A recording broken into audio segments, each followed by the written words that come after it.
Kind of funny. I'm from Inglewood, and we moved to South Pasadena. So a lot of people from Pasadena, as well as South Pasadena, don't consider me from Pasadena. But then I went to PCC, which had a bunch of Negroes, and then they accepted me. It became apparent to me that I was funny since the beginning of time. Since the earliest days I can remember, I was always putting on little talent shows and doing magic tricks and pop locking for company, and my whole family's funny. My mom is funny, my dad is funny, my grandmother's funny, my sister's funny, so that's just in our blood. So I don't remember never not being funny. Actually, it was kind of weird.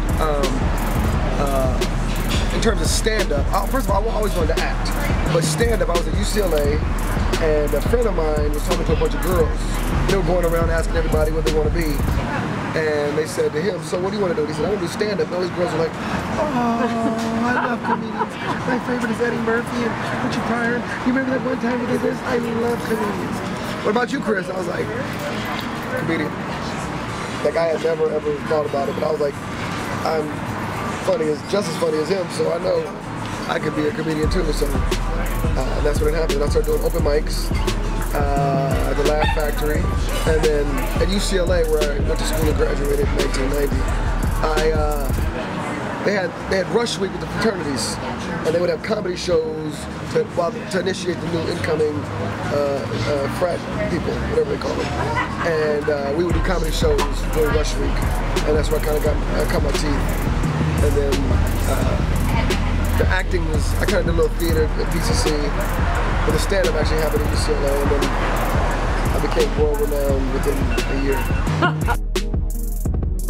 I think I like the stand-up. Most comedians prefer the stand-up because in stand-up, I'm the writer, the actor, the producer, the director. No one can control me. I stop when I'm ready to stop, unless, of course, there's a certain amount of time you're allotted on the stage, but I can say and do whatever I want. And with acting, you're restricted by light, you're restricted by time, sound, other actors, directors. So in stand-up, I'm the guy. You'll see that a lot of stand-ups, when they're acting and the acting slows down, they always continue to do stand-up. So I would say stand-up.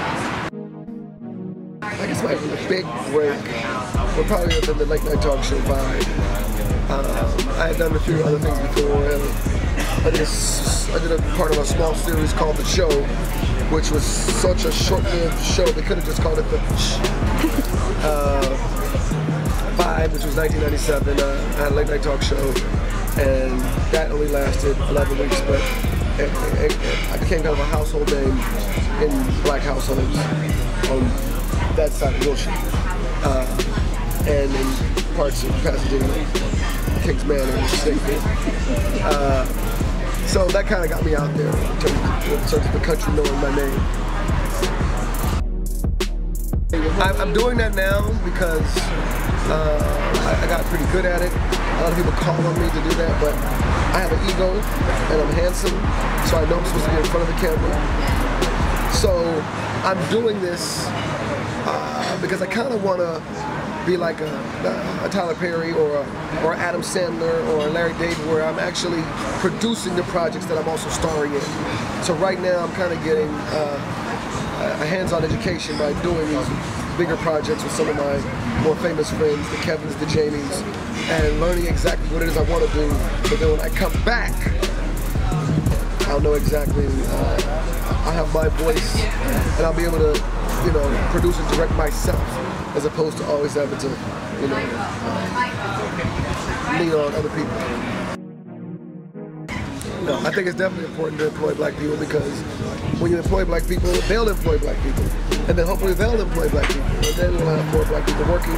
And then a lot of times when you work with other people, they don't understand what you're talking about. And it's, I'm talking to a director, I'm like, you know what, we need some magic shade. Cut, what is that? I don't have to say that to Keenan Ivory Wayans. I don't have to say that to F. Gary Gray or John Singleton. They know exactly what I'm talking about. So it's good when we work with each other because we get it. You know what I mean? I think it's definitely important to employ the youth, especially as your career is up here, because you're going to slowly go down here and then they're going to go up and you're going to be like, hey man, remember I gave you that job? And then hopefully they'll give you a job too. I haven't really blown up yet though. It doesn't, no, but one more check, I'm changing my number. You're lucky we here. It's not even that. If I sell this shit today, you might not have got this interview. But I'm talking about, even with just like random people on the street, that is a testament to who you are, really. I mean, it's hard to talk about that side of you, but that is truly who you are. And I mean, I think that is, to me, that's super important. Well, that comes from great parents. Yeah. You know what I mean? Great girlfriends. This is a great family upbringing. You know, because it means nothing. I see people get money, get arrogant, and then have to humble themselves after they lose all the money. A lot of those are people who, see, a lot of guys that are assholes were usually didn't get no ass in high school. So I was getting ass in high school, so there's no reason for me to change.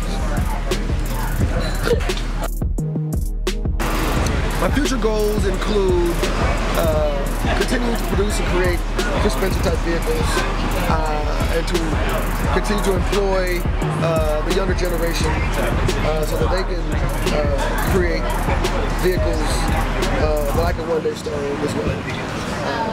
No, but I like helping people. I don't have any ulterior motives when I help people. You know what I mean? It's just in me. Like this breakfast, I didn't pay for it. Okay.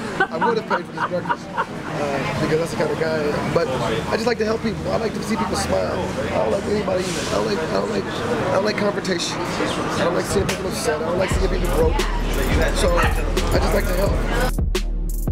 Real Husbands of Hollywood came about 2012. We were doing the BET Awards. Kevin Hart was hosting, and the executive producer of the show said we need something different besides Kevin just going on stage and doing another joke.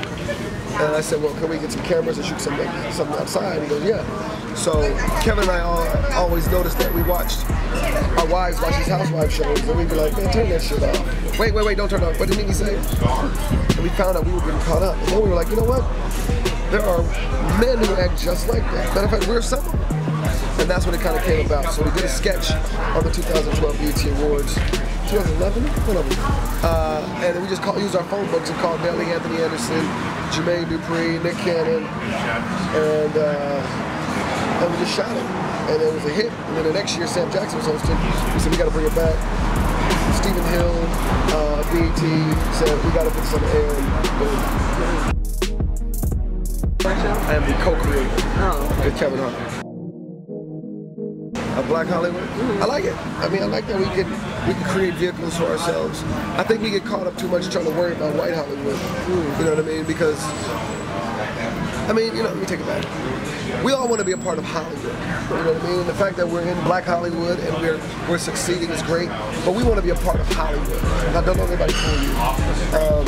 Because it's great to get the admiration and looked up to by us, but you want all cultures and races to think you're funny. You know, it's always great when I'm out and some little Arab kid knows Real Husbands of Hollywood or some Asian girl.